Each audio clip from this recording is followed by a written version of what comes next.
G'day guys, and welcome to this episode of the Process of Success podcast. I'm here today with former England great Robin Smith. Now those of you younger viewers might not know of Robin, but he's an incredibly talented, he was a very successful cricketer. He played 62 test matches, scoring 4,236 runs at an average of 43.67 with 9 test hundreds and a highest of 175, 71 one-day internationals with 2,419 runs, 426 first-class matches with 26,155 runs, and 443 list day matches. So he is an absolute guru. Judgie, thanks very much for joining me. Tom, thank you for that very humbling introduction. Thanks for reminding me. I haven't read about that for quite some time. Well, what a career that was. What a career that was. I'm really looking forward to hearing your story and how you got to where you did and where you're at now. So to start with, I like to take our guests back to their childhood. You were born in South Africa. What is your first memory of playing cricket, and what was your childhood like? You know, being brought up in South Africa, there was many advantages and disadvantages. At the time, it was during the apartheid regime where we were isolated from international sport, international cricket. I remembered only when I was 13 we got our first television set, which was black and white. We never were exposed to international sport, international cricket. So for us, it was quite insulated, and watching the cricket, which I just adored and loved, it was only within the provinces that we played that I was exposed to. And I guess from an early age, it wasn't televised, so you'd have to go down to the Kingsmead cricket ground and go and watch the cricket. And that's when I really first fell in love with the game, from about 10 or 11. And so what age did you start playing? Look, I've got an older brother, Chris, who played for England as well. He's 5 years older than I am. And because you've got an older brother, you're always sort of dragged into the sport that he's playing as well. And I reckon that definitely because Chris started playing cricket, that's the path that was chosen for me at the time. Not necessarily me choosing that path of playing cricket, but because Chris enjoyed the game. We're playing in the back garden, and that's where I first started enjoying the game and playing. Although I never really got much of a chance to bat because he'd just bat all afternoon. Well, it's amazing that you then went on to be a batsman, because often the brothers, one will be a batter and one will be a bowler. Yeah. So how often were you training and playing? You mentioned it was in the backyard. At what age did you sort of get into competitive cricket? Look, we were very blessed being brought up in South Africa. It was a great time to have been born. I was born in 1963, and through the latter years in the 60s and the 70s, we were very privileged. I do acknowledge the position with apartheid. We had our black garden boy and pool cleaner and everything who were best friends. I mean, I just had no idea about the position of black versus white or apartheid, whatever, but they were just wonderful friends. And Dad in the time had a very, very successful business and quite a wealthy man, and bought a beautiful home, and we were the very first home in a suburb called La Lucia. The second home was bought by Gary Player. So we had a nice big area, and Dad then decided that he would build a cricket net. So we had this lovely cricket net there on concrete and ozite. These days it would be the synthetic turf, but in those days it would be the ozite. So we had the very first bowling machine introduced to South Africa. Was that imported from somewhere? Imported from America. Okay. So we had the bowling machine available for us, and Similani, our pool cleaner, was an absolute jet on the bowling machine. And we then just practiced very hard and used that opportunity in our back garden, and a very big area. In those days, we had a nice big open space, and that's where we learnt our cricket. And it was fantastic because Mike Proctor and Barry Richards lived 500 yards away, and they would come and use the facilities too. So it was just absolutely unbelievable. Pretty good breeding ground. Yeah, mate, absolutely unbelievable. Yeah. And was very blessed. Yeah. Was your father a big mentor or coach for you, or was it Chris that taught you the fundamentals? How did you learn initially? Look, Dad has never ever picked up a cricket bat in his life.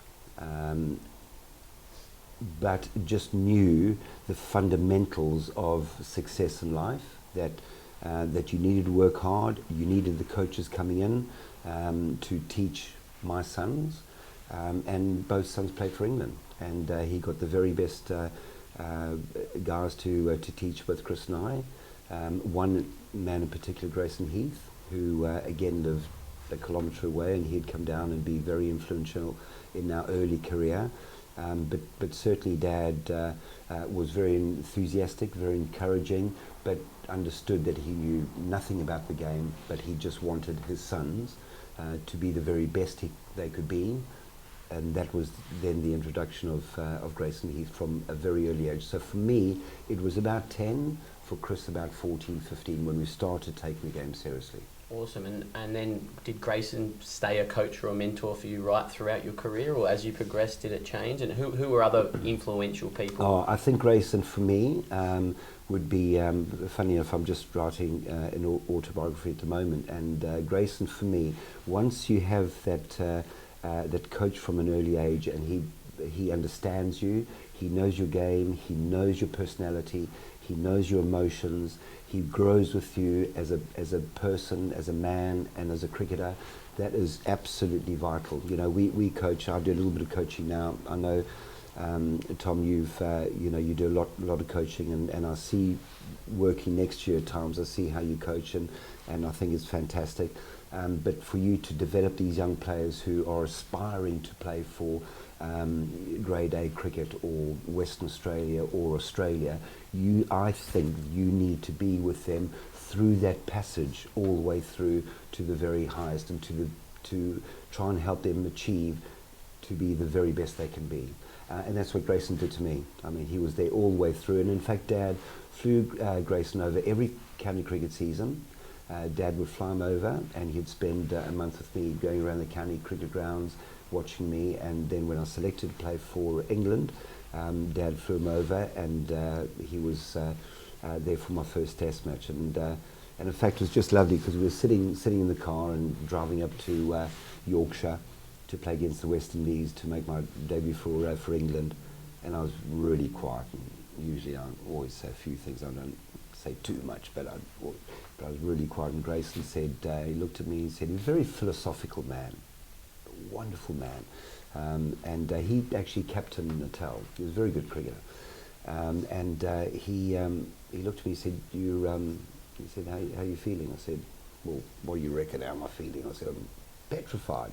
Got Malcolm Marshall there, and Curtly Ambrose and Courtney Walsh and all the guys there. And he said, when we have a beer at the end of the first day play, you will come to me and you will say, in those days we had a beer, these days it's an ice bath or whatever. Yes, it's changed a bit, yeah. But which is a good thing, but I'm from old school, and I always enjoyed a beer because I love talking about the game of cricket, because that's where you can just learn from your peers, and I just think it's great. Whether you have a glass of beer or a glass of lime and soda, it makes no difference. Just have a drink with the oppo and just listen to the senior players. Anyway, I digress. So he looks at me and he said, I'll tell you one thing, Rob, that when you get out, you'll come to me and say, Coach, that wasn't as hard as I thought it was going to be. And I reckon that it's always stayed in the back of my mind, because when you're watching from the side, or when you're watching side on going into bat, it actually always looks a bit harder than it actually is when you're out in the middle. And he was absolutely spot on. I've always remembered that. And I went to him, I said, Grace, you're absolutely right. Today, facing Marshall, he got me out for 37.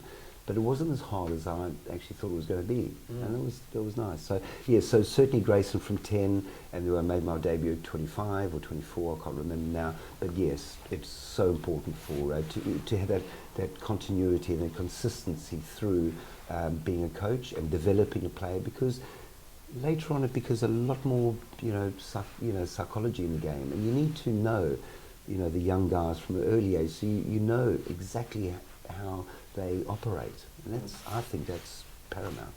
Oh, mate, you've just got into so much gold already there, and we'll get into in more depth into all of that about your debut. And is Grayson still alive now? Yes, he is. Yeah, well, yeah. Let's give a shout out to Grayson. Hopefully, he listens to this. I certainly hope so.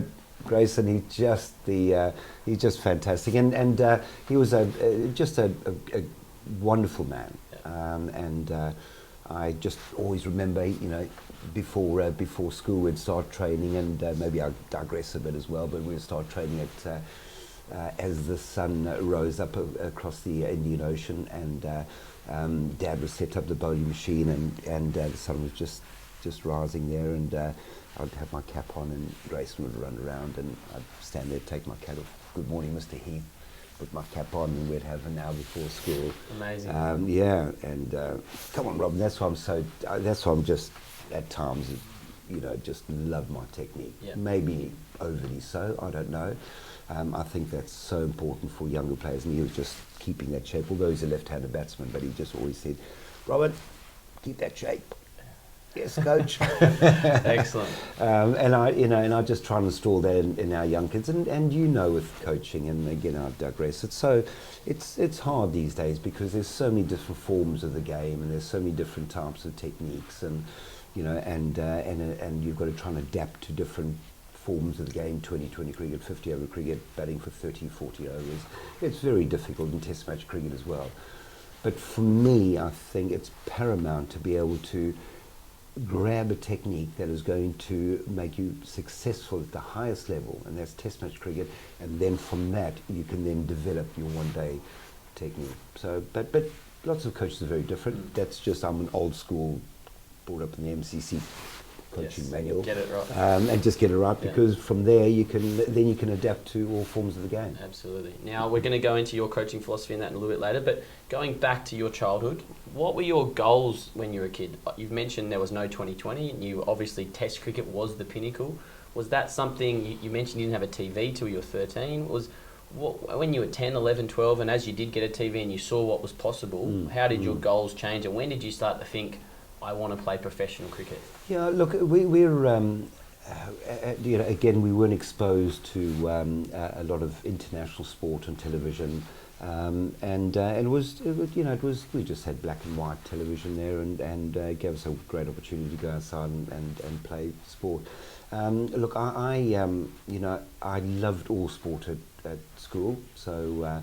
I played a lot of cricket, and during the athletic season we did athletics, and I remember Dad filling up the car to go down to the local school with a javelin and a shot put, and we did long jump, high jump, triple jump, and everything. So I really enjoyed rugby. Was my first love. I just loved rugby union, being South Africa. So again, we practiced hard, and And looking back, I was a schoolboy prodigy, and I broke, 25 records in 3 years at, in the last 3 years of my school. As a rugby player? As an athlete. Athlete, okay. I broke the South African Schools under 17 hurdles record and the South African Schools under 17 shot put record. You don't often see a schoolboy doing hurdles throwing and running. Running. And people just say, well, you were so talented, you're a genius, and I just worked out, after a while, I thought, well, yeah, sure, I've got some ability, but the harder you practice, and Dad woke me up at 5 o'clock every single morning. The bloke was a nightmare. I just wanted to, midwinter, I just wanted to keep on sleeping, come in and throw the duvet back and say, come on, up my boy. And we'd go down to the local school and train. So it was difficult to know whether or not I was more talented than everybody else, or I just put in a lot more work. Hours. And maybe it was a balance of both. Yeah. I don't know. I reckon it might have been, because it's hard to make somebody great if they don't. And again, if you have wonderful talent, if you don't put the effort in, you're not going to reach your potential. And rugby was the same. We goal posts. We'd sit there in the dark, and I'd kick for goal posts, and the sun would just be rising, and I'd just see the silhouette of the goal post, and the old man would be sitting there, and occasionally I'd nail one straight, smack him on the head, and light would go and say, "Good kick, my boy." And I scored 210 points in my last season, and the next highest was 7 points. Wow. And broke 27, 100, 200, 400 shot put, discus, javelin, only because I trained harder than everybody else. And the same with cricket. We spent hours, in the mornings before school, after school, Dad wasn't great on academics. In those days, he had a very successful business in South Africa. He's a leather merchant, so if all else failed, I could then go into run the business. So, in our day, it wasn't so much, academics as it is now, and quite rightly so. It was just sport all the time.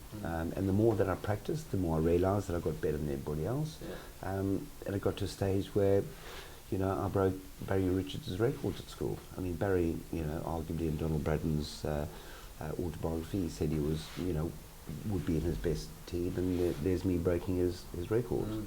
I don't know what happened after that. Well, you went on to a pretty good career. But Barry's a bloody legend, mate. He's a good mate of mine, and Barry's just out of this world. I remember practicing with Barry just before the West Indies coming out to South Africa on the West Indies tour during those apartheid years, the rebel tours. And at 37, Barry was practicing in our back garden, and he had ball on, coming in. I was like 17, 18, so I could play a bit. And I'd get back there, and all of a sudden, found it really difficult to drive. Barry would get in there effortlessly, back into line, bang off the back foot. I thought, mate, he was 37, and I was 17. I thought, how good is this bloke? He's got to be a different division. So in Mark Proctor, they always used to come down and practice in our back garden. It was just lovely to watch them at close range. But sorry, Tom, I digress again. No, that's fine. I love hearing these stories. That's what this is about. Sorry. You take it wherever you want to take it. Now, a number of things from what you mentioned there. We sort of, as you know, we coach young sort of teenage kids. And often they have a number of sports that they're pursuing or they're good at. Were you training just cricket in the summer and rugby in the winter, and you were doing athletes? How did you manage all three? And then what point did cricket take over? And also, was there any point where your dad didn't have to wake you up at 5 a.m. and you thought, right, this is what I want to do? Or was it always him pushing you up until you sort of made it? Yeah, no, look, it certainly, I reckon, to answer the first part of your question there, Dad would have woken me up even to the point of my last year at school. I didn't complete my schooling education, and I finished it just turned 17, and Dad would have been probably still waking me up at sort of 16 and a half.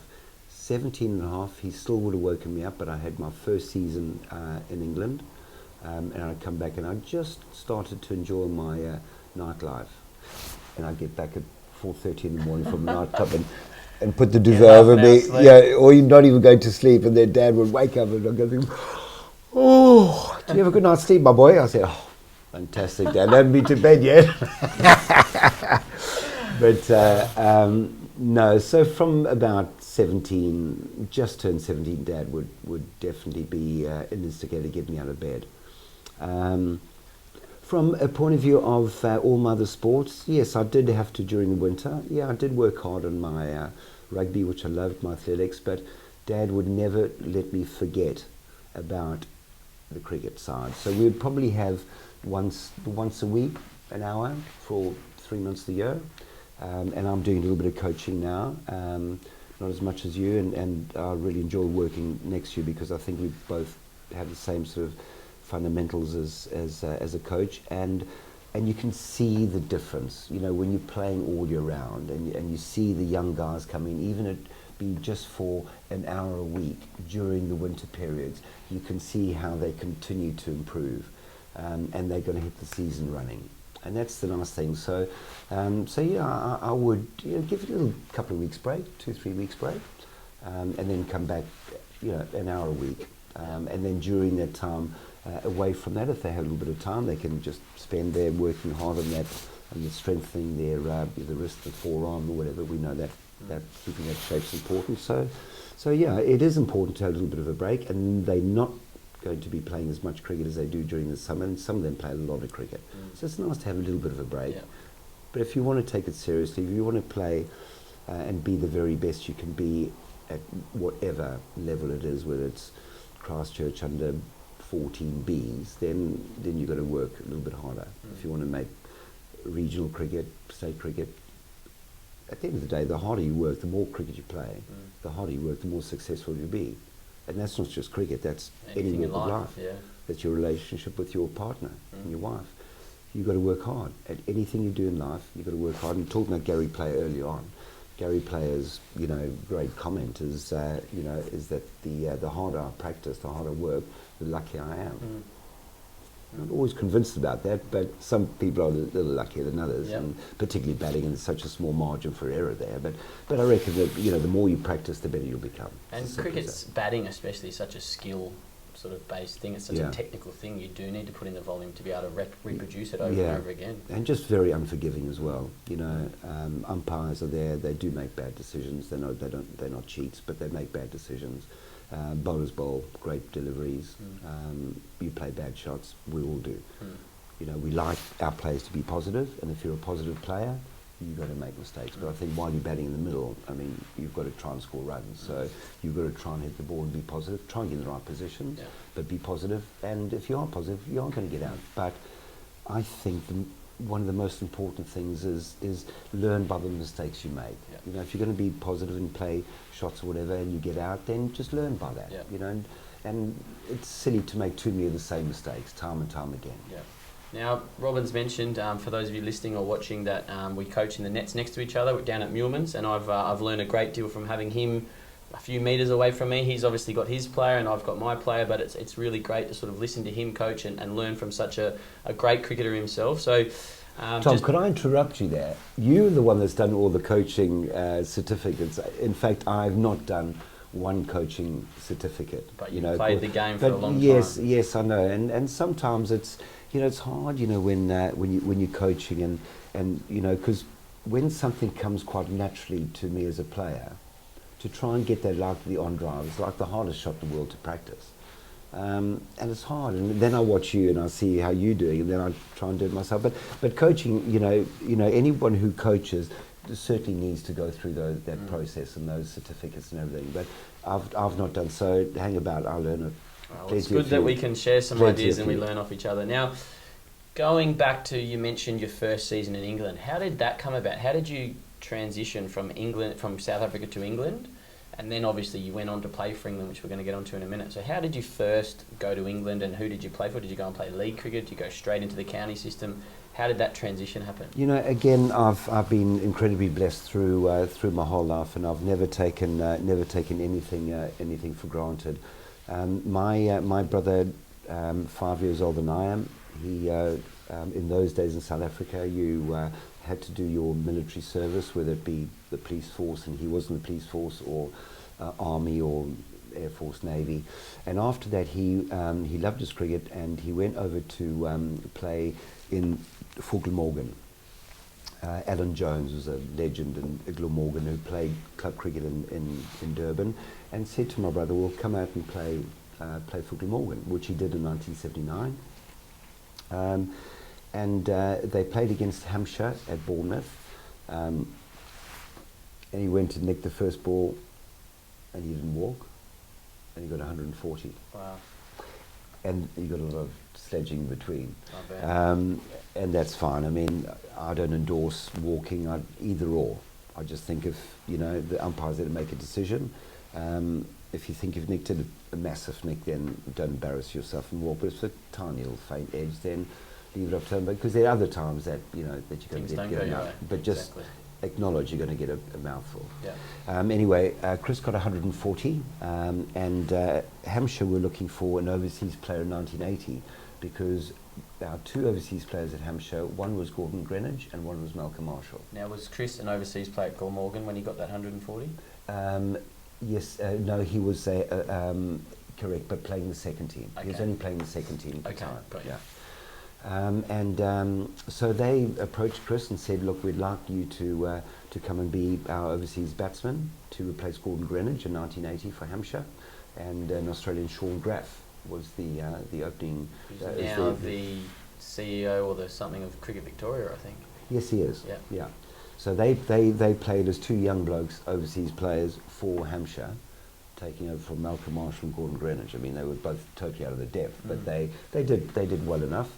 And then when Chris was there, they realised that both Mum and Dad were born in England. Mum was born in Edinburgh, and Dad was born just outside Birmingham, Warsaw. and we then were able to acquire a British passport and become British citizens. And if you did that, then you could play as a local player. So I renounced my South African citizenship, spent 4 years qualifying to play for England as a registered English player, and then in 1985 I was qualified to play for Hampshire as a non-overseas player and qualified to play for England. So did you play for Hampshire before you became non-qualified? I did. I did because in 1983 there was the World Cup. So Malcolm Marshall and Gordon Greenwich were both with the World Cup. So I had a nice period of time as an overseas player. And what age were you then? 21 maybe. And now just going back, sorry to cut you off, was right. that on the back of performances in South Africa as a 16, 17? You broke Barry Richards' record. Yeah. How did, obviously Chris is 5 years older, he was at Hampshire. Yeah, How did Hampshire say, we know you're good? Did you have to go on a trial? How did that I did. Sorry, going back when I was 17, Chris then said to the club, look, I've got a younger brother, just finishing school, he's 17. He's never been out of South Africa. He's going to come over for a 3-week holiday.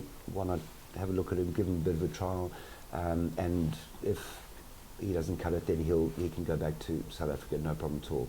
But during the 3-week period, the club were impressed, and they offered me a 4-year contract. Wow. So that was at 17, and during the off season, I would then go back and play for Natal at the time, which is the first team. The first side Natal, which is equivalent to the Warriors. So you made your first class debut for Natal? Yes, I did. Okay. Mike Proctor was my captain. Wow. Barry Richards played on the same side. All my coaches. Yeah, right. I was playing the same side as them, and you wouldn't know, but Vincent van der Bijl and Titch Smith and all these guys, Paddy Clift, who played for Leicestershire, all these guys were my coaches early on in my life. And then I came into the dressing room, and they were there as my teammates. Awesome. Yeah. So for 6 months of the year, I played for Natal. And then during the winter in the Southern Hemisphere, I'd go and play cricket in the Northern Hemisphere for Hampshire in the Hampshire second team.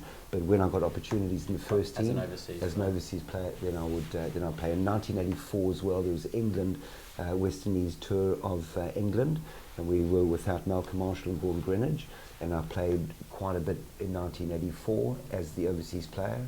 But in 1985, I was then qualified, and that's when I played with Gordon and Malcolm on the same side for a few years after. Wow.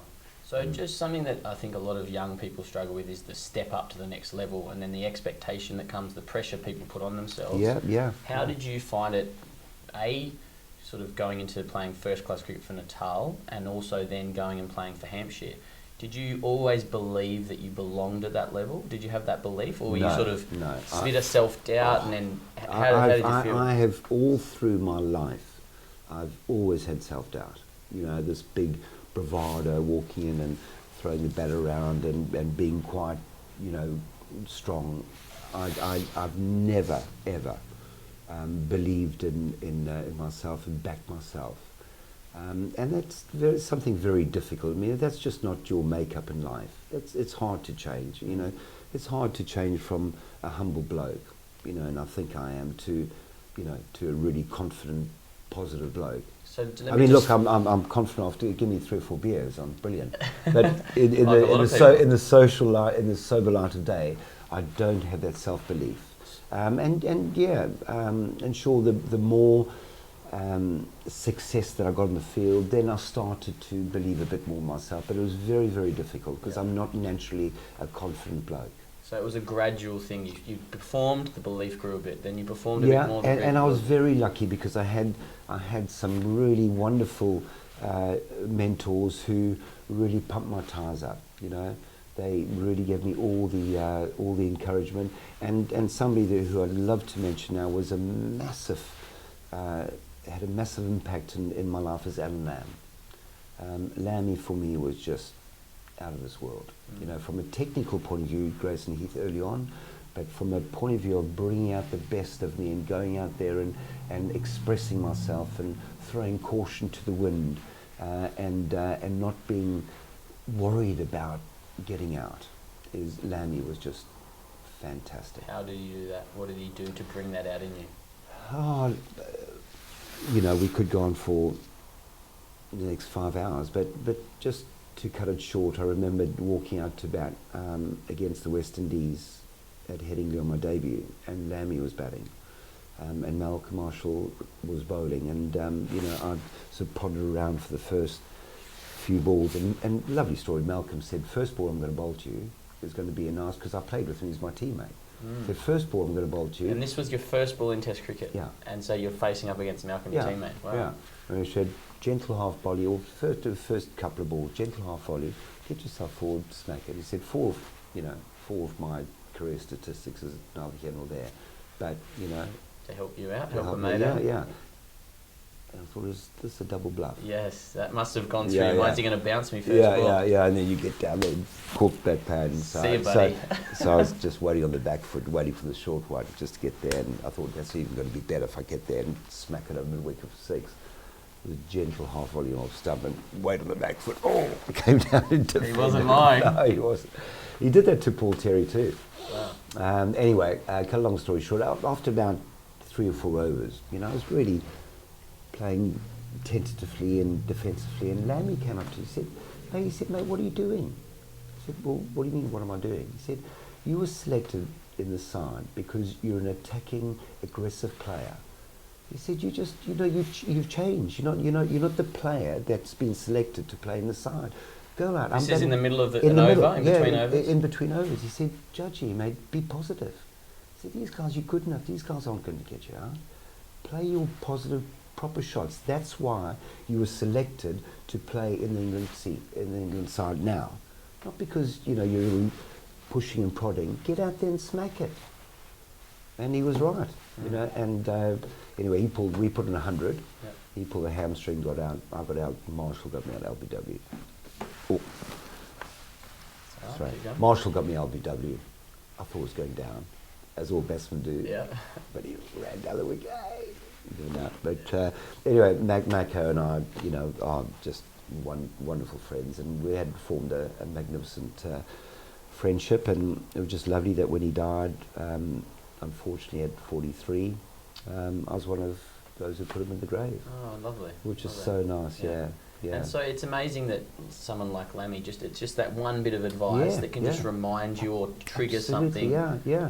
You get selected, and then I took it back when I was captain of Hampshire first team, and the guys were coming through from the Hampshire second team, and they're playing the first team. And I said to everybody, I said, look, when I took over from captain, I think there was, and it happened with me in my international career, I thought there's too much chopping and changing, and guys came in, they're a little bit too much under pressure. There's enough pressure as it is to go and score runs, but you don't want to be playing for your position. So I said, right when I took over, I said, when you get into the side, you're going to get a good run. You're going to get 5 or 6 games, a good run on the side. So come in and play naturally. That's why we've selected you from the Hampshire second team to be in the first team, to come and play as you did in the Hampshire second team. So come, you've got a good run inside. And those who fail, that you're going to have time out of the team. And whenever these guys came in, I always remembered Lammy as well. And these guys came in, and they played differently from the second team to the first team.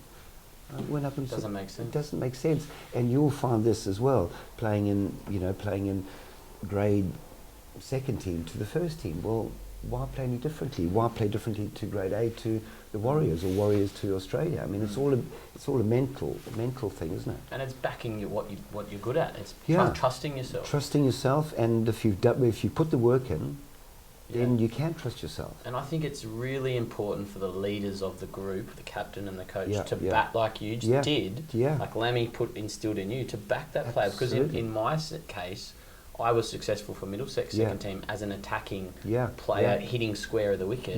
And then I went into the first team, and I thought I had to be able to play down the ground, and I tried to change everything that made me successful. And it really did my mindset in the way, and then I lost my confidence. I didn't know where I was scoring my runs. I'd gone away from everything, and it did have a big impact on who I was as a player. And so definitely, that's something I always try and now as well. You're so right. You've got to back their strengths. Yeah, definitely, so right. Yeah. Absolutely. Now, you've mentioned your England debut with batting with Lammy, and you scored 37. Marshall got you out. How did you find the pressure? You mentioned travelling in the car on the way up. You were tense and quiet. How did you find the added pressure, not just in your debut, but in general? How did you find the added pressure of Test cricket? Oh, look, pressure, I think, is something that you create yourself as well. You know, I think you should go out there and embrace the crowd and go out there and enjoy. You know, this is a great stage. This is what you work hard all your life. So it's getting your mental frame of mind to just enjoy the occasion, enjoy the atmosphere, enjoy the intensity, and try not to think about failure. You know, I always try and be philosophical, and I just think, well, you go out there and get well, there's a lot more worse things happening around the world. I mean, you just have to watch the news every night, you know, for an hour, and you just think, well, I'm pretty privileged, Stephen, being in gee, this I'm position. I'm lucky to be here, man. You know, if I get out for naught, well, so be it. Is that something you thought and focused on throughout your whole life, No, having I think grown up in South Africa, or was that something that someone tried to teach you, or how did that come about? Something that I started learning myself. Okay. And it's a great thing, hindsight, isn't it? It's a great thing, wisdom. It's a great thing growing older, because then you just wish that you had these thoughts when you were younger coming through. So you try and install the thoughts, but you know, but traveling through the journey of life, you start learning these things, and start appreciating life a little bit more, start appreciating how lucky we were, not being precious, not being putting too much pressure on yourself, just understanding how lucky we are to be in this position and go out and make the most of it. Now, if you put the hard work in from 12 or 13, I was just coaching a couple of young blokes this morning who I'm absolutely convinced that they will play at the highest level, but it starts on a Sunday morning, working hard. So you prepare. You've got to put on all this preparation, and then when you get a bit you know, down the track, then it starts to become a little bit more mental, because you could get 200 blokes in Australia, get them on the bowling machine, as you know, they'll play the cover drive, square cut, the same as 200 blokes. But who are the guys? There's only 5 of them play for Australia, or 7 play for Australia. And why is that? Well, why is that is because the way they'll be able to control the rest of their life, control the way they walk out to bat, control their mind, control their the concentration, control visualization, all these things are absolute paramount to make you control your emotions, control your anxiety. These things, because I mean, these guys play well. They get down the middle, they play differently. I mean, why? It's tough, it's hard, but you've got to try and play the same. Very, very great points, and that's, as you know, that's something I'm massive on. And you mentioned about having wisdom and learning as you get older, and that's really a big reason I'm interviewing people like yourself and doing what I'm doing to try and help the younger generation understand and fast track their development. But we will get into the mindset and all of the emotional stuff very shortly. But at the height of your success, when you were playing for England, you were going, well, you were as good as anyone in the world. Now, what were you doing, if you go back into that time, what were you doing when you were playing at your best? Hey, Tom, it's a long time ago. How can I remember that? Oh, look, I just reckon that, and again, everyone's different. I don't like players getting caught in the crease. You know, I just think you've got to use the depth of the crease and you've got to come forward. And I know it's difficult. Picking length is hard, but for me, when I was playing at my best, I used the crease. If it was short, I got back. If it was full, I got forward. If in doubt and I made a mistake, I got forward. Because for me, if I got forward and I made a mistake, I could always get out of it. If I was caught in the crease, made a mistake, swung in, bowled, LBW, caught behind, you're in trouble. That's the way I played. My head was always steady over the ball, really over the ball, rather than getting that side, which was a fault of mine. I used to get that, and we know that if you get that side, just your foot gets 2 inches there, and because your pad's in the way, you start playing in front of your pad across the line, and that's how you get out. It's one of the biggest issues with any young player. It's hard. Any player at any level. It's hard. It's the hardest thing in the world. So that's what I had to try and do, is always pressing forward without committing forward, without lunging forward, looking to get forward, but keeping that head nice and balanced, nice and steady over the ball, and trying to play straight. Yeah. And what about other parts of your life? Were you in a good place outside of cricket, and were things sort of mentally and emotionally you were well, or was it a case of maybe things weren't going well and cricket was your escape? You'll have to read my autobiography for that. I can't wait. Good. Don't give away too many secrets. No, look, it's important to get your life sorted. Yep. Because, you know, I mean, if you've got a good structured life and a good disciplined life and a happy life, that's obviously going to come through in your cricket. Because as a cricketer, you're going out there to express your personality, or you try to. You try to get everything sorted. You try to clear your mind, so when you go out, you have, you've cleared that mind. Although that's a difficult thing to do, particularly with me. I think everyone struggles with that to some extent. Yeah, I think so.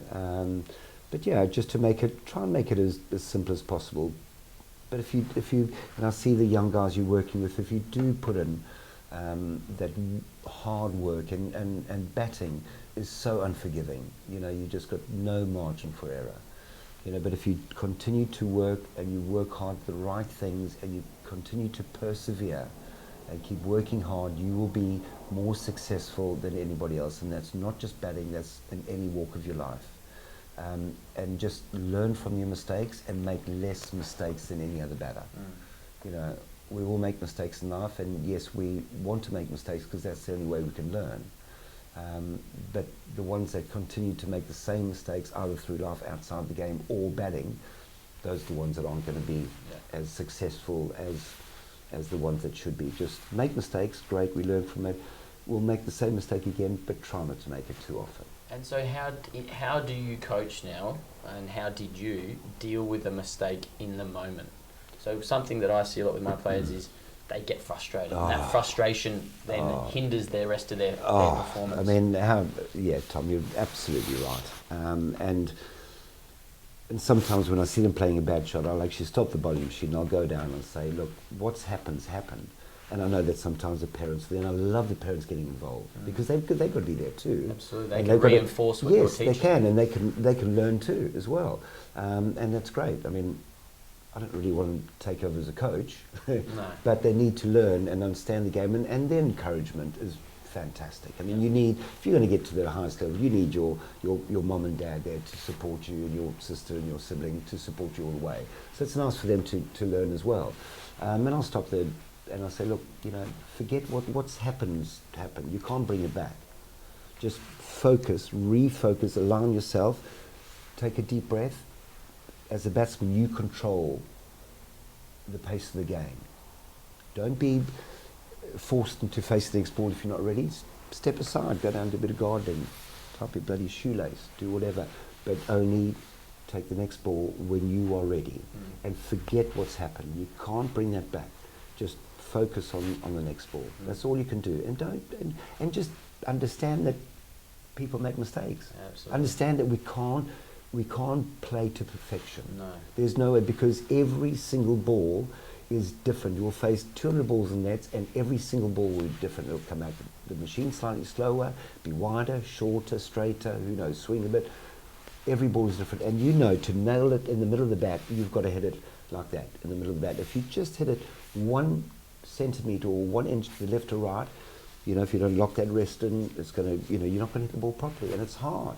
Batting is bloody tough. You've got to hit thousands of balls to get it right, and don't get frustrated. Absolutely. Don't worry about it. One of the things that I've started to talk to my players about, and as I've listened to good players and over the last few years, is that you have to become comfortable batting at 80% of your best, or 70% of your best, or 40% of your best. Because if you are always striving for 100% of your best, one miss hit, and you've got that perfection, you'll feel bad about yourself, and then you almost give up your net or your innings. And so Steve Smith mentioned that during the last Ashes. He said, I probably wasn't at my best, but I was in a good mental space. And then they dissected that, and he said that it was that he wasn't hitting the ball at his best, but mentally he was not making mistakes.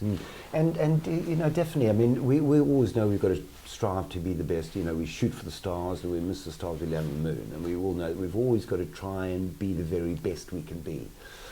And I was listening to a couple of days ago, coaching as well, and the bloke I wasn't watching, I was trying to concentrate on my young guy, but I heard you say out of the right-hand side of my ear that he obviously wasn't having a particularly good session.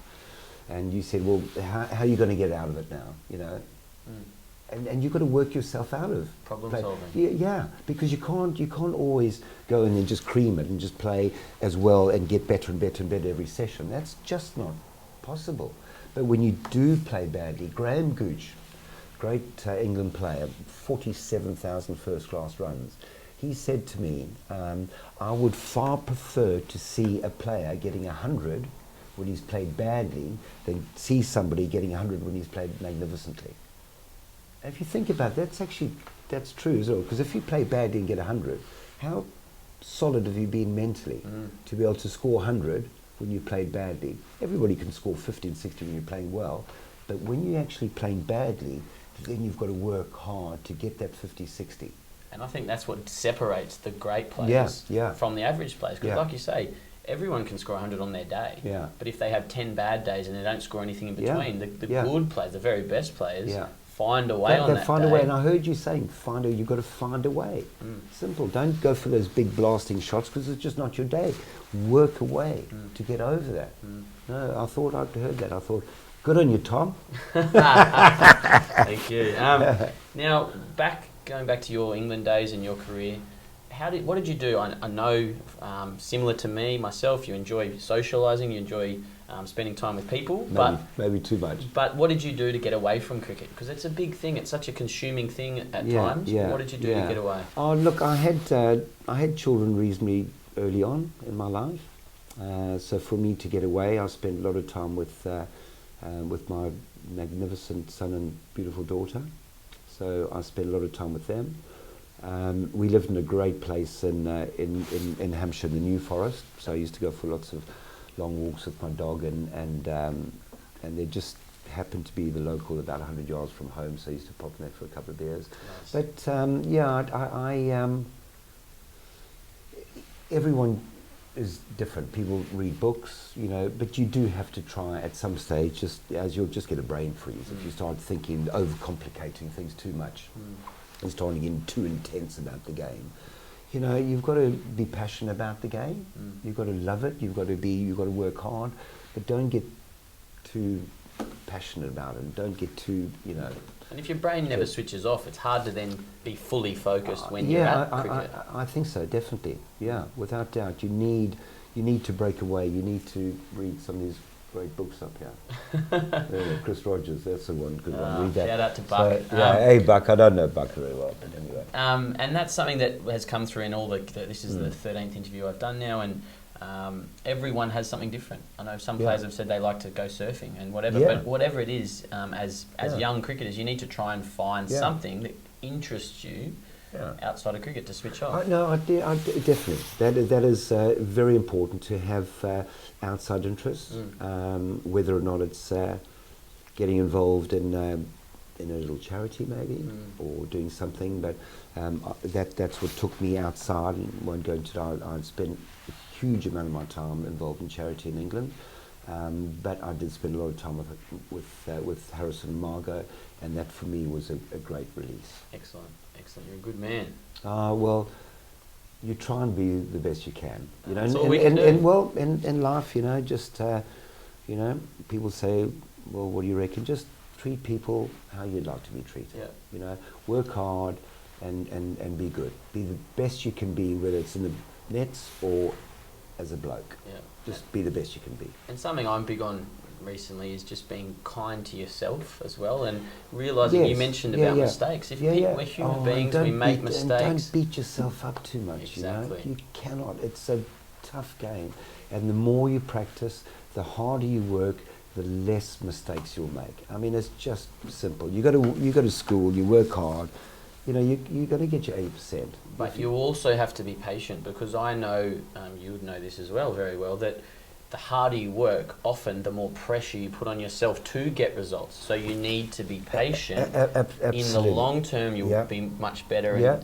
But if you've failed twice, and this is something that's very common, we get lots of messages about this, you haven't scored runs for 2 weekends, you go to the nets and you hit every day for 2 hours, the next time you walk out to bat, you've got subconsciously, you've got more pressure on, because you've committed more time and more, rather than just being patient. Correct, and then you feel as if you owe something to your parents, maybe on a pressure. Not that the parents put No. the kids under any pressure, not at all. But you just feel that they're paying for their tuition, and they're not scoring runs, and they put themselves under excess pressure as well, and they haven't scored. And so yes, again, it's a long you've got to be patient. Exactly. You've got to understand you'll improve over the long term, but be patient in the short term. Absolutely. And yes, the tide will turn. Yeah. And might not be in a couple of matches, but just be aware that if you're putting too much pressure on yourself and you have too much anxiety and you're trying to do the right thing by mom and dad who want you to do well, and of course they want you to do well, but the real great parents are there. They're not going to give you a hard time if you don't. They want to see you do well, because it breaks their heart as much as the kids if you don't, because they know how important it is for the kids. But just chill. Be kind to just yourself. be kind, just chill, and just continue to do the right things, because if it's before Christmas or after Christmas, it'll come good. Or next season, but you keep doing the right things, you will become better than anyone else. Absolutely. I heard a friend of mine mention that Marcus North, when we were young, Marcus North was playing at Bayswater, and he said the same thing. Doesn't matter if he gets a duck, because he knows he's getting better. He knows he's putting in the work and getting better. And I've heard that now over and over from everyone. And everyone's so worried about getting 0 to 2 or 3. I mean, I'd rather get 0 than struggle for 10. When people say, well, at 10, at least you've got 10. Oh, mate, I'd rather get 0. I mean, why struggle around for 10? Just get 0 and get out of there. Yeah. Now, you've played with and against some of the world's greatest cricketers. You've mentioned that some of them already. Someone we haven't spoken about is Warnie, good friend of yours. And obviously, please don't speak about me. Obviously, one of the world's greatest cricketers ever. Yeah. Not just Warnie, but what is it about these elite, the world's best cricketers, that you've seen as a common trait, and what makes Warnie so special? Oh, look, I think what made Warnie so special, without doubt, was his consistency. As a leg spinner, we know that they're going to bowl bad balls. Like McGill, great. I mean, he turned the ball more than Warnie, but he bowled a bad ball and over. And if you're good enough, you're going to smack it for 4. He'd get his wickets, but at least you would, get a reprieve then hitting bad ball 4. Warnie just bowled very few bad balls. He really didn't. I mean, played at Hampshire when I was captain, and for 3 years, and I would field him mid-off, and he bowled very few bad balls. He used to bowl me in the nets. And I used to say, Warnie, other net, mate, because he just got me out every third ball. He said, well, why do I have to go to the other net? I said, Warnie, because, mate, I'm going to walk out this net a gibbering bloody wreck. Okay, I'm batting in 3 hours' time. I want to feel confident. Naff off to the other net. Oh, okay. Well, you've got to learn, have you? I said, no, I don't have to learn facing you. Maybe 10 years ago, but next net. And I was captain at the time, so he listened. What do you think made him so consistent? Was it just practice? No, he practiced. People always think the little surfer beach bum from St Kilda. Came easy to him. Mate, I tell you what, he worked hard. He practiced hard. He used to sit there for hours, just in his front room, just spinning it up. No, he practiced hard. You don't get that good, even if you are talented, if you don't put the work in. Absolutely. I heard him speak once, and he said that he'd never leave a session without sort of finishing off feeling good. No. If it took 2 hours, he'd be there for 2 hours. No, absolutely. And again, he thought about the game. He analysed the game really well. He talked about the game, and he just learned very quickly. And again, talking about the younger players these days, and I know things are very different. And they'll, at the end of the day's play, they might go for a run or an ice bath or whatever, which is, or go to the gym and loosen the downs and all that, which is brilliant. In my day, we used to go and have a drink with the opposition, and I'd target the umpires. I'd go and speak to the umpires and say, look, oh, it's falling down again. Why, why did I get out today? Why was I? And umpires are great, and usually they're usually ex-cricketers, and they have got the best position in the world. And I just said, well, why am I not timing it all? And you can learn so much.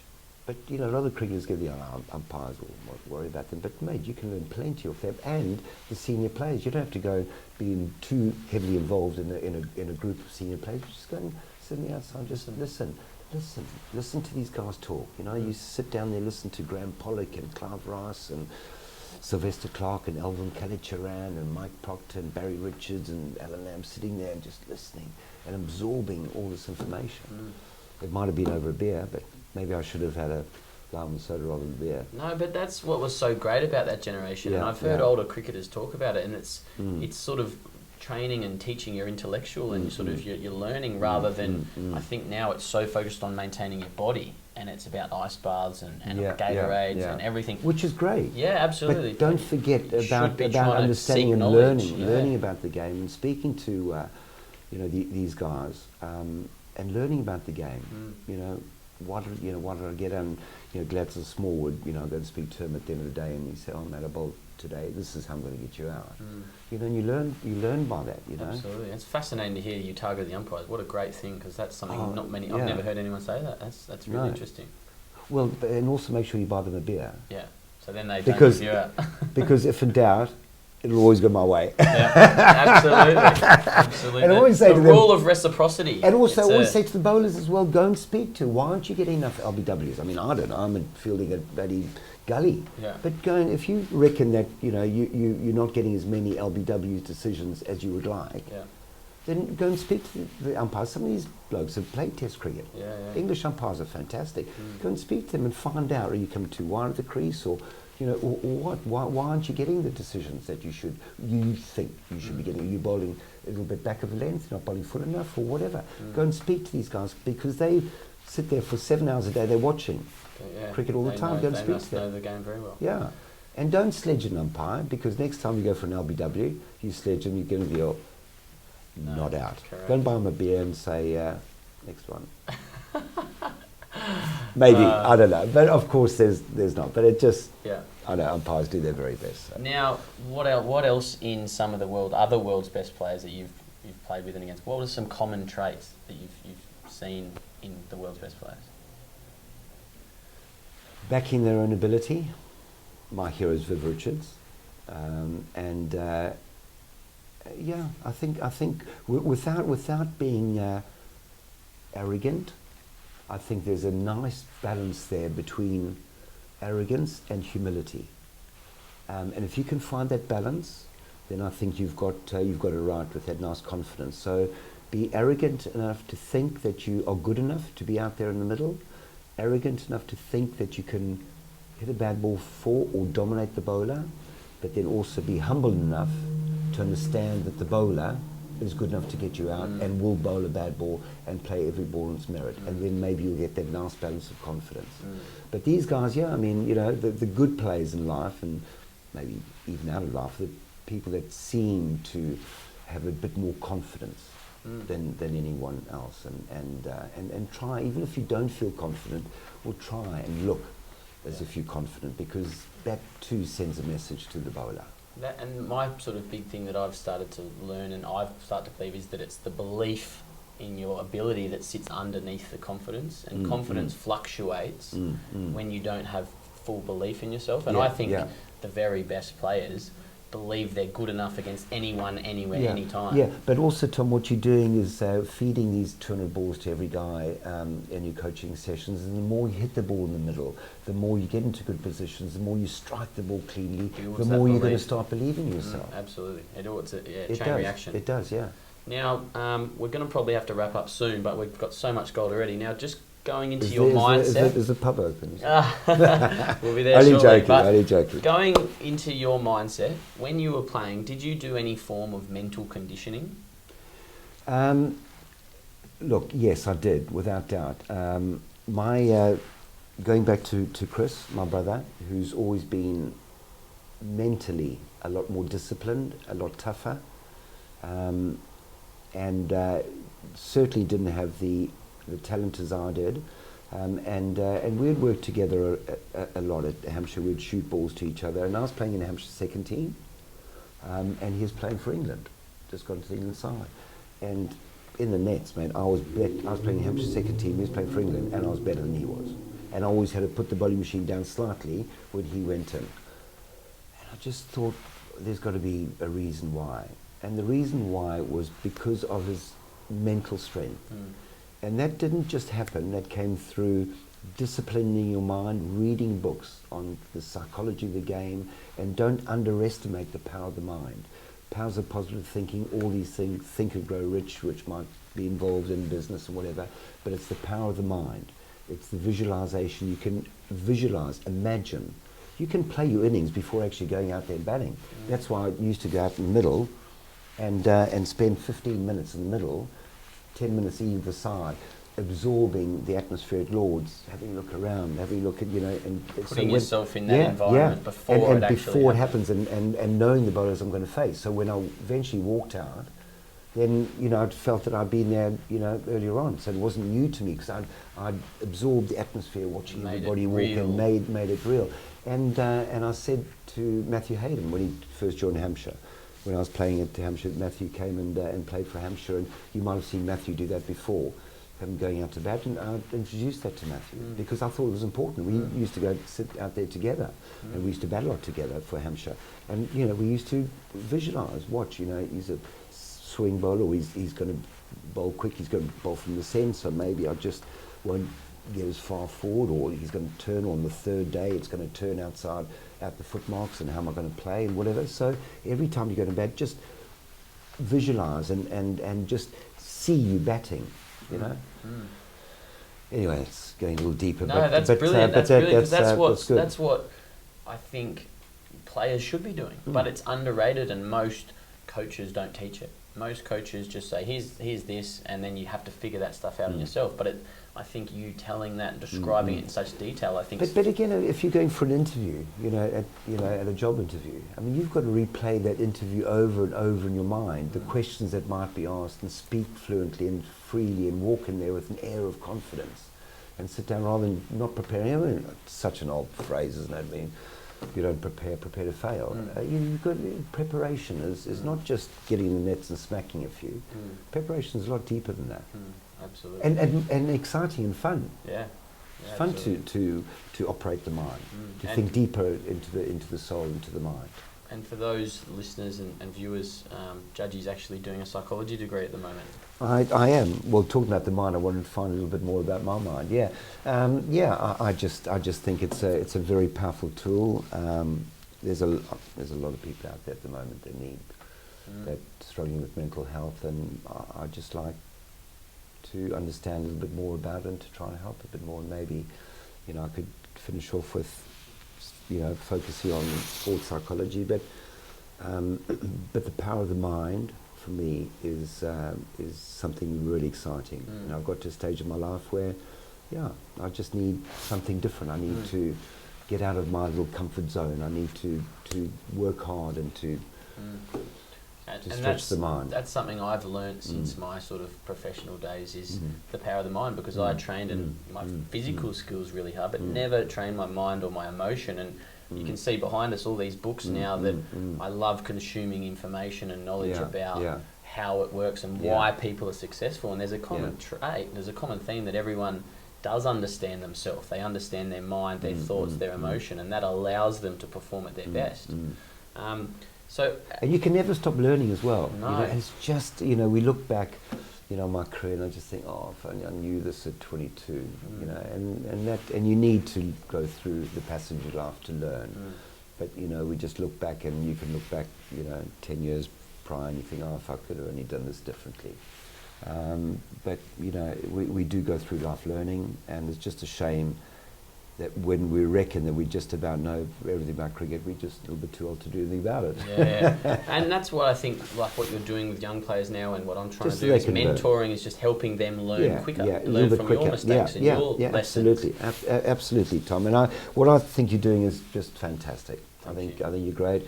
Not watch your podcast, but I will do now, especially this one, and I hope I don't embarrass myself. But I enjoy coaching and watching you coach, and just fundamentally you've got to get things right. And maybe I'm not criticising coaches, and I just hope that with the introduction of 2020 cricket, the shorter form of the game, which is terribly exciting, which I just love watching. But don't forget the fundamentals of the game. Don't forget that great technique, because you can always adjust. Having good technique, you can always then become a great 2020 cricketer. You can't the other way around. If you start learning at 11, 12, 13 to play the shorter version of the game, you'll never be able to play at the highest level. Very, very important. Now, when you were playing, Did you have a mental routine before balls? That's something I try and instill and teach my players, is to not say do this, do that, but say you've got to come up with a mental routine that allows you to narrow your focus and get your attention onto the present ball, because I think that's the greatest skill as a batsman, is to not have your mind on the run rate or who's watching or what the opposition are saying or thinking, and just being able to focus on that ball and allow yourself and your skills to then perform at its best. Did you have a mental routine? Very much like you just said. You've got to try and switch off after you've played a good or bad shot. A good shot, you've again got to switch off, because maybe the next ball, don't get too carried away and about playing another great expansive attacking shot, because the next ball might be good enough to get you out. But you're right, try and somehow switch off, go and do a bit of gardening, and as the bowler turns to run in, then you focus. And certainly in the days that we played against Pakistan, excuse me, we had to watch really closely that reverse swing with Waqar, Yunus and Wasim Akram. We had to watch so closely. So you were totally zoned in and watching that hand coming up where the rough side was, and ball coming over. You had to watch it really closely. So you had to be so channeled, and difficult when they're running, and then they got a bit sharp at the end. They started covering up that. But you've got to try and relax, and just try and. Did you have a mantra or anything? Like, a lot of people say, watch the ball. Sort of, some people say, where's the ball? Win this ball. What? Just head for me. And naturally, I watched the ball. Just head. Yeah. Just got there, just watch it, because I know that was my fault. I knew I played across my pad, and again I played through mid-wicket reasonably well, but my head, I had to get my head. Yeah. And because as well I cut well, but that too, your strength can be a weakness, and I thought at times I used to cut a little bit too close, so head and look to play straight, get off the back foot, because when you're playing with the back foot, it's so much easier then to get into the cut position to play the cut shot. But always if you look to play the cut shot, and if it's your strength, you're looking to cut, and if it's too close, you either cut and get chopped on, or you try and play the back foot. It's difficult then to adjust. But look to play straight, and when it is wide, then you're in that great position to accelerate through the swing. So looking to play straight, but always also looking for your strengths as well. Yeah. Now, how did you, you obviously played against Malcolm Marshall and some of the Wasim and Waqar and some of the world's best and fastest bowlers. Did you ever feel scared, or how did you deal with fear? A lot of people get scared, so young players get scared of the ball. As we get older, we get scared of failing. Fear comes in all shapes and sizes. How did you sort of deal with fear? What you reckon fear? I mean, did you ever watch a documentary with Prince Harry going in Afghanistan with the, looking around there in the battlefields of Afghanistan and Iraq? I haven't seen that. Mate, that's fear. different gravy, yeah. That's fear. So it wasn't fear? No, fear getting hit by a ball. Is that fear? Nah. If you worry about that, don't worry about playing. Absolutely. Don't worry about playing the game. I mean, these days you've got to, I didn't have a grill. But they've got a grill, you've got arm guards, chest guards. Mate, if you feel, just go and play down the road, go and play some bowls. Some tennis ball cricket, yeah, don't bother. Yeah. Don't bother playing. You can't have fear. Yeah. No, just go and enjoy it. No, you can't, can you? No, absolutely. I think you've got to learn to deal with it. I think a lot of people will always have some... Well, you get hit, it's going to hurt. So, where's the problem? I don't... Just got to accept it. I don't have much sympathy there. Just go out and then, just go and headbutt the ball. Yeah. I mean, you got your helmet these days, great helmets. Don't. Fear, no. Okay. Well, I don't know. If you have fear, I don't know how you get over fear. I never feared. Yeah. So what about fear of failure? Oh, no, that's different. Fear of you asked me about fear of being hit. Yeah, but also fear of failure is that's a different. Deal with that? Oh, that's tough. Yeah. That's tough. That's and how did you trying to live up to the expectations of your parents or the people or your peers. That people want you to do well, and you fear of failing, not necessarily for yourself, but for others. And just realise that if you put the hard work in, and they know that you worked hard, you never need to fear. If you don't put the preparation in, then fear failure. But if everybody else can see you working hard and doing and trying to be the very best you can be, never fear, because all your mates, all your peers, your parents, everybody who you have to answer to will support you all the way. Never fear if you put the work in. Fear if you haven't. Taking shortcuts. And when you were confronted with a downturn or a sort of a string of low scores, how did you get out of that, and how did you gain belief back in yourself? I'd have to phone Lammy. Right.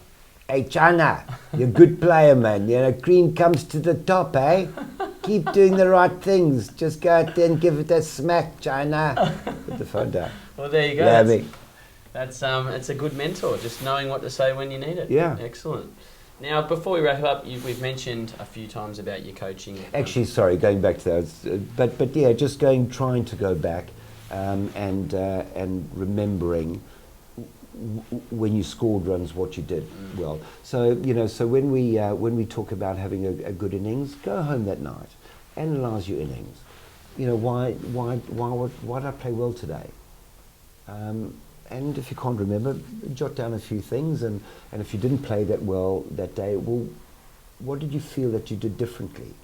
So cricket's batting is actually it's a thinking man's game. Absolutely. You've got to think about your game, not just when you're playing well, but when you had a little bit of a tough time, go and think about, analyse your innings.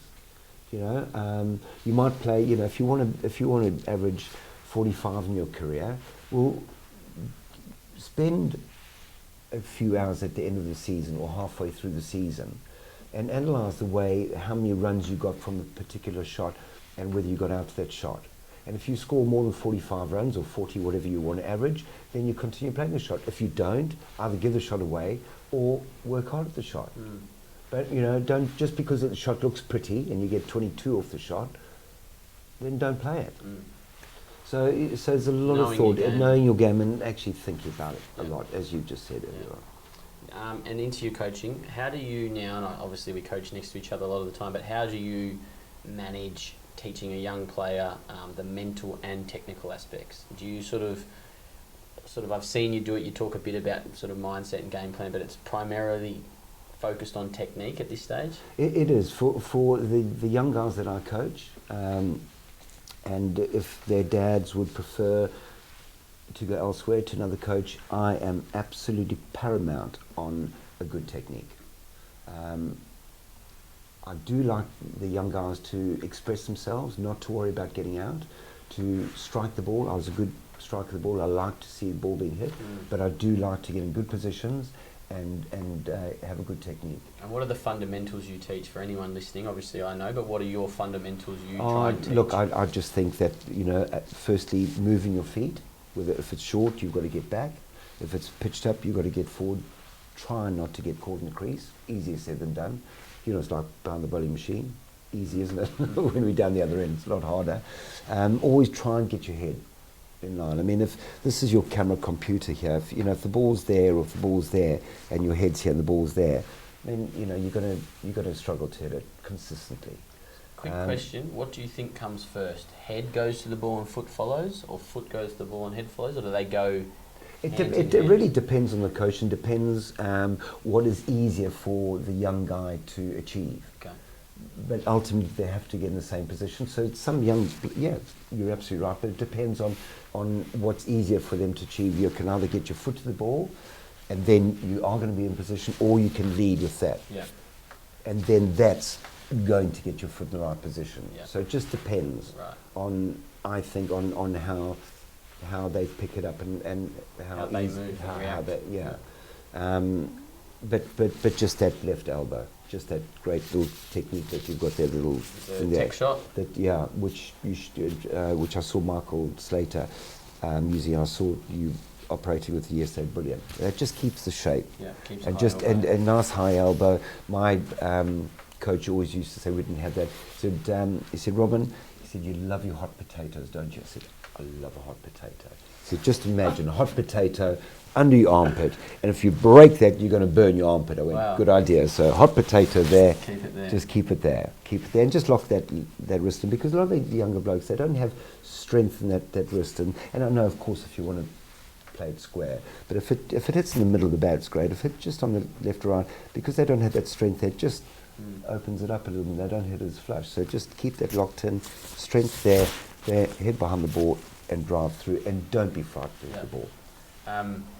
Now, just as we look to wrap up, it's been an absolutely great interview. We've learnt so much. But what for the viewers? What's next for you? You've obviously got the book coming out. You're doing the psychology. What's next for you? What's next for me? I mean, look, I've got a few years of hard work through trying to achieve what I'd like to do with my psychology degree. I work for my brother. I really enjoy it. I'll continue to work hard for him. I love my coaching. I don't take on too much, but I absolutely adore the young guys I coach. And just generally in life, to be the very best I can be.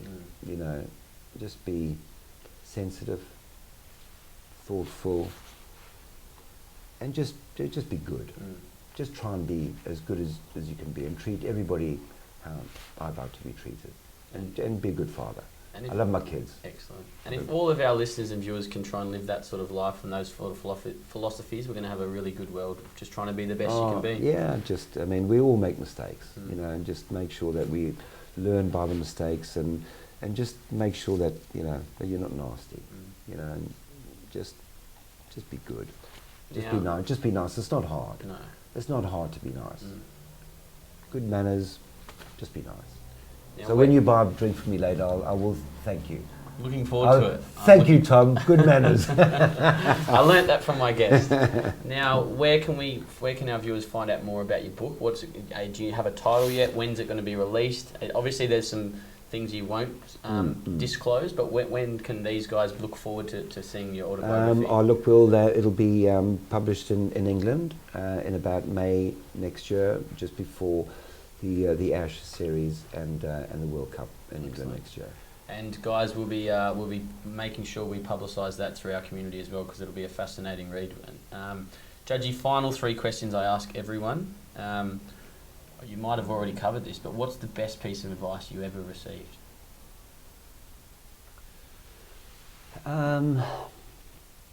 Listen. What's that saying? We've got 2 ears and 1 mouth. Yeah.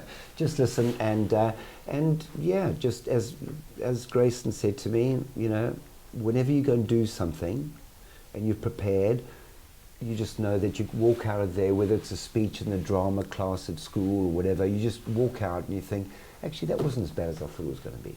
So that was a great bit of advice. Absolutely. What is your definition of success? The harder you work, the more you put into anything in life, the more you'll get out. The harder you work, the better you'll become, again, in anything you choose to do. Yeah. And finally, why did you play cricket? Oh, the old man told me to play. Why did you keep playing?